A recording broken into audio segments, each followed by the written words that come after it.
In 1962, Tanglin Halt was one of Singapore's first public housing estates, a neighbourhood where generations grew up and where the hawker centre became the heartbeat of daily life. But after 60 years, Tanglin Halt was earmarked for redevelopment under the Selective En Bloc Redevelopment Scheme. By 2022, its blocks were emptied, and its hawkers relocated to a new home, Margaret Drive Hawker Centre. Most stalls made the move, while others closed down or left for different locations. But for our group, one question lingers. What happens when a beloved hawker centre is moved? Do flavours and community spirit move with it? To find out what this change really meant, we spoke with 4 hawker stall owners, listening to their stories of adaptation, memory, and resilience. Let's hear what they have to say. 你开了这个店是几时在Tanglin Halt开？有13年的这个营业，是跟谁开的？是跟我先生。我只是想介绍客家的美食给每位可以品尝到的客家的菜肴。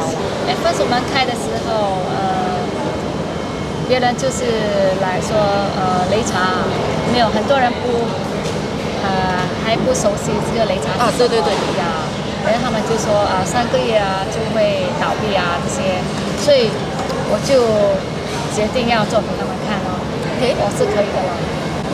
你们有什么那个时候有没有什么困难？困难就是要介绍给顾客要怎么吃要跟他们说这个是客家的菜肴了。很多顾客客家的，他们都会先问你是不是客家人，然后他先跟你讲客家话先，要 test 一下是吧？呀，对。那我就心想，为什么卖披萨的不是意大利人？弄的那个 recipe 是不是你自己家里的？是我通过朋友给一些 recipe，然后慢慢要调理了，自己再慢慢是会改变。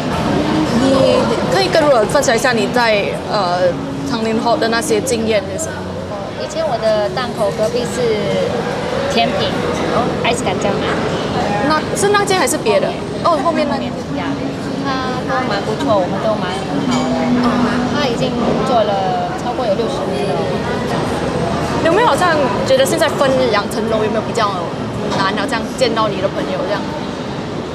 不会，我喜欢2楼比较清洁。就是回忆的就是那个 COVID 的时候，COVID 的时候就是全部要打包，对，不可以堂食，全部 block 着了。你们听到好像要从Tanglin Halt搬来这里的时候有什么反应？就是说有一点依依不舍啦，因为毕竟是那边要搬来这边，要重新怎么讲适应那个环境因为顾客他们找不到这个地方，对，所以有一点麻烦，顾客就不来了。但是还有没有人就是跟着过来？有很多支持者还是会支持。有没有顾客就是13年的，就是你13年前你有见到他们，13年后他们还在？都有那些 office 的我的顾客通常都是 office 的，还有外面的顾客。从Tampines有的从后港很多有的从国外一回来就来吃。你有没有担心过你家人就是不要再做小贩？现在孩子还小，还不晓得。星期天来帮忙来没有上学就来帮忙。我叫他勇敢的去问顾客啦，给他学习，让他知道妈咪做工的辛苦。你觉得你在工作里面好像最充实的部分是什么？就是每天很忙碌，生意还不错，很多support来支持我，别的 store 他们会来帮忙。During this conversation with the Thunder Tea Rice stall owner, we were struck by how much of her story is about persistence and adaptation. She spoke about her early days when convincing people to try Thunder Tea Rice wasn't easy. It was something new, unfamiliar to many.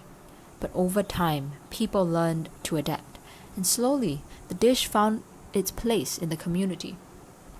What stayed with me was how she described the recipe itself, not as something fixed, but as something that keeps changing and improving. To her, Thunder Tea Rice isn't just about tradition, it's also about evolution. And of course there were hurdles too, and COVID was one of them. She talked about how it wasn't just a social disruption, but also a physical barrier they had to overcome. And then with the move, I started to see some nuances, in her opinion. Because some people chose not to move, however, there were still bonds that carried over between old stall neighbours and between her loyal customers who followed her here. And she actually said that she enjoys being on the second floor. And this is a reminder to me that change isn't always about loss. Now let's see what the next store owner has to say. 你这个档是跟谁一起开的？跟我这个安哥咯，我小时候跟他呢，在1973年呢，跟着他在做，他教我怎么做东西啊。这个是在Tanglin Halt。当年有10楼啊，以前那生意很好。你们在Tanglin Halt多久？哇，那个很久了，应该是有57、8年了。57、8年。从开始的时候在停车场做到hawker center就开始了，到现在。他是上海人。他是上海师傅，他什么东西都会做，他不错啊。为什么会选择做西餐？因为那时候他选择做西餐是巧遇的。我到了15岁就开始，他就开始教我在切肉啊什么，那时候全部是用手工的嘛，比较辛苦。在里面 barbecue 的，以前我们是用火炭的。你现在还是不是在用回就是老板娘以前的那个？会啊，还是在用啊。还是我们是老字号嘛，59年到现在，因为不可以传给别人嘛。对。他已经讲过嘛，对我们的口味啊。对。因为人家已经吃了蛮久了，你再换了他们就不适应了。对。你是不是认识这里的每个小贩？认识，除非是外国人，我们时常也会聊天啊，有空的时候就聊天啊。以前的时候你在这里做工，有没有其他人做学徒，还是只是？学徒应该是没有了，应该是我最后一批了，因为那时候我最小了嘛。对，那你跟老板娘以前知道要从Tanglin Halt搬来这里的时候，你们有什么反应？就是我很不开心咯，因为我们一直在那边嘛，突然间你搬来这边，我们就不习惯了，就重新开始了嘛，就是这样。有没有像想Tanglin Halt什么？我们会啊，会想啊，因为那个地方是我们好像我们的主场嘛，我们的home ground嘛，那边挺开心的，会啊，好像从小很多开心的东西啦。你跟我讲。那些小孩子好像你童年的时候你玩嘛，拿着吉他打吉他唱歌啊，以前我们的生活就是这样嘛，没有 handphone， 什么都没有，所以我们会比较开心一点。那你在这里有习惯吗？习惯啊，我们不习惯也不可以啊。对啊。你人就是要习惯啊，去到哪里都要习惯啊。自食其力吧，你没有你怎么？到哪里都一样。对。你在这里最大的改变是什么？改变是没有改变的，因为我们是传统西餐嘛，我不想改变嘛。对。因为他讲不改变就不改变了。Speaking with the Western store uncle, we noticed how different his perspectives were.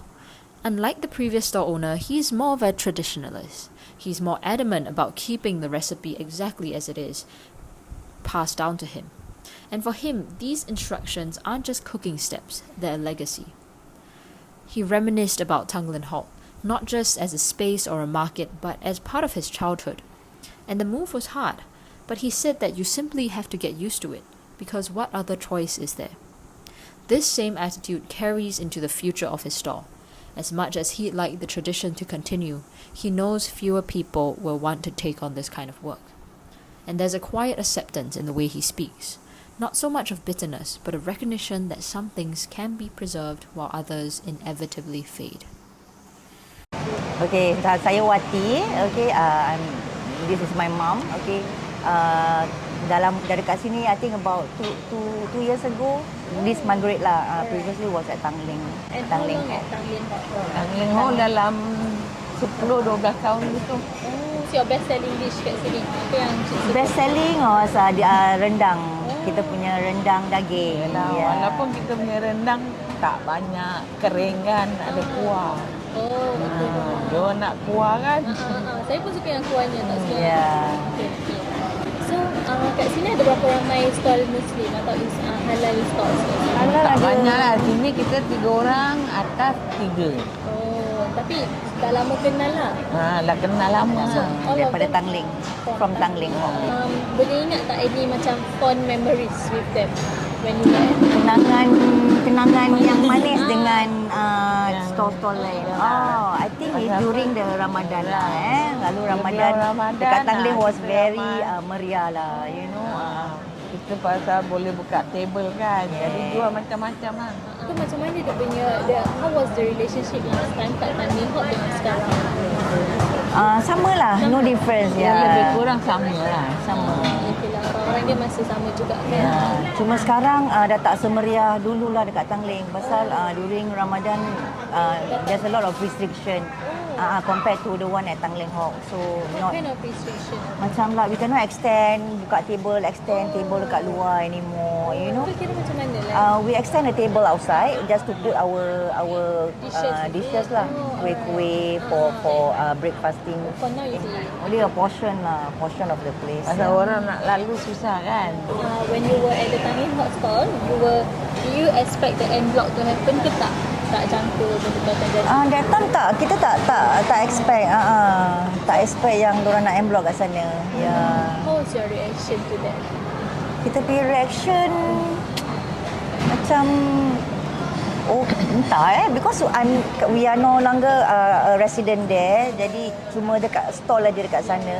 Jadi for my mom, I believe that dia a bit happy lah sebab apa the stall dekat sini is a bit besar, you know, quite spacious compared to the one at Tanglin Halt. Yeah. So you were not feeling macam sedih lah because kena pindah? Tak lah. Tak sedih lah, macam biasa lah. Because I believe even kalau ada kenalan pun they know that we are here. Yang mana customer yang dah biasa kan, diorang datang cari. So, what was the biggest change masa dulu kat Tanglin Halt dengan sekarang? What was the biggest change you rasa? The biggest change I think the size of the stall. Yeah, and a new place lah. Tanglin Halt kan semua kecil baru sikit kan. Sekarang besar. Semua baru, you know. And then banyak facility dekat sebelah pun ada. Tak ada banyak lah beza sangat, not much difference. Lebih kurang sama lah. Customer, ya. Okey lah, yang ada orang not so baru, bad. ada orang lama datang. What do you miss about Tanglin Halt? Friends lah pasal I used to grow up there also, used to live there also. Yeah. Tapi ada jugalah semua tahulah kita dekat sini, so they will come down and support us. So, what is something you hope that will never change between yourself and the other stall owners kat sini? The friendship lah kan, mana-mana kata orang kita cari pun mana-mana pun sama kan. I think friendship, bonding, all that lah. Okay, what about the stall itself? What is your hopes for the stall in the future? For her lah, maybe dia makin lama makin aging kan, so we hope that kita doakan dia sihat, you know. Anak ada kalau boleh tak kasih tip, niaga lagi lah nak suruh rehat, tapi tak actually we sedap wanted kan her kita to dah biasa. retire, but she just enjoys cooking. She loves cooking so much. So okay lah, we give in to her lah. Okay, never mind, let her cook lah. Sampai until when it comes to one day that she cannot Lagi no tip longer kata do orang it. boleh buat kedai, then- tip buat lah kan. But will you want to continue the For the children Boleh. well, I don't think so lah. Because diorang tak sama lah, you know. Air tangan mak kan dengan kita. Even though I know how to cook, but I don't think it will be the same. So is your mom's recipe lah kan? So Yeah, you blame the totally 100% her recipe. recipe. You ada belajar dari Ada lah a few. Tapi ada tak juga berani untuk jual. ada juga yang cuba tapi tak jadi, tak sama, you know. Like especially her rendang, I mean to handle a stall you need a lot of commitment. You know, you need for me I cannot commit 100% to the stall because I have my other commitment also. So we see how it goes lah. Kita doakan, we pray that she, you know, have good health, you know. That's all lah. With this Malay store owner, memories too were tied to childhood and the past. The move brought changes, but they spoke with positivity, appreciating the larger space and what it offers now.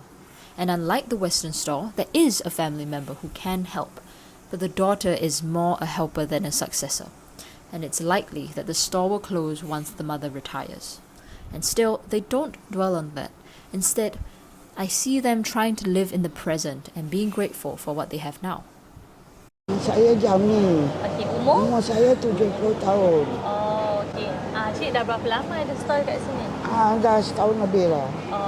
Dia sebelum ni kat mana? Sebelum ni kat Tanglin Halt. Oh, Tanglin Halt tu berapa lama dia punya? Itu Tanglin Halt tu dia dah lama, tapi saya mungkin dalam 20 tahun ada kat sana jualan. So, ini family business ke? No, saya asal saya punya. Sama juga apa yang saya buat dulu kat sini pun saya buat juga. Pelanggan dia macam mana? Sini okey, sama jugalah. Lebih kurang sama. Oh, tak ada kurang, tak ada lebih. Okey lah. Cukup untuk makan okey lah. Orang yang datang sini ada yang dari Tanglin Halt. So, datang banyak kan ada orang tinggal sini daerah sini kan. Okay. So, dah berapa lama cik kenal stall-stall Islam yang lain? Kita daripada awal semua kita kenal lah. Baik Cina, baik Melayu, semua kita kenal. Dari Tanglin Halt kawan dulu lah.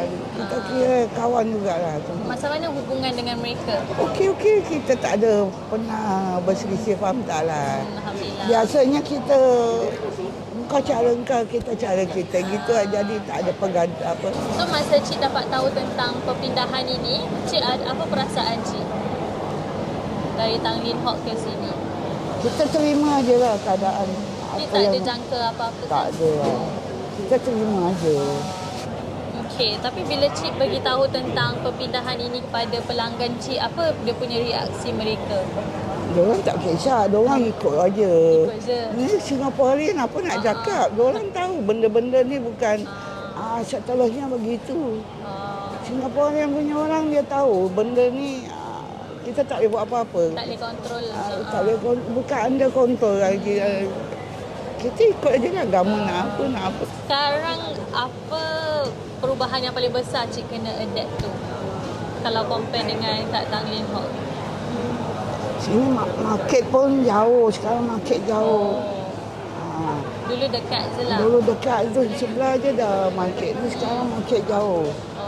So kalau last minute nak benda kena pergi jauh lah. Jauh, susah sikit lah. Apa yang cik rindu tentang Tanglin Halt? Sana banyak kawan-kawan. Diorang pun dah banyak tukar kawasan lah. Diorang. Jadi yang kawan sama-sama tu dah banyak berpisah jugalah. Kenapa? Sebab apa?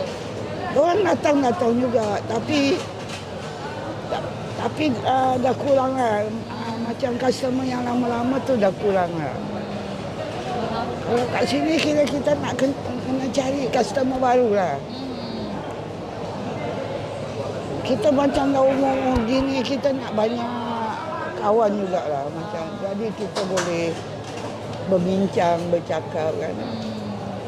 So dulu ada macam community lah kat situ. Dekat. Cik rindulah community gitu. Dah tentulah, tapi dah apa nak buat. Betul. Hidup jalan terus, kita tak boleh patah balik. Tapi ada lagi lah yang masih datang sini untuk kadang-kadang ada lah. Apa yang cik harap tak akan tukar dalam masa depan? Soalan last.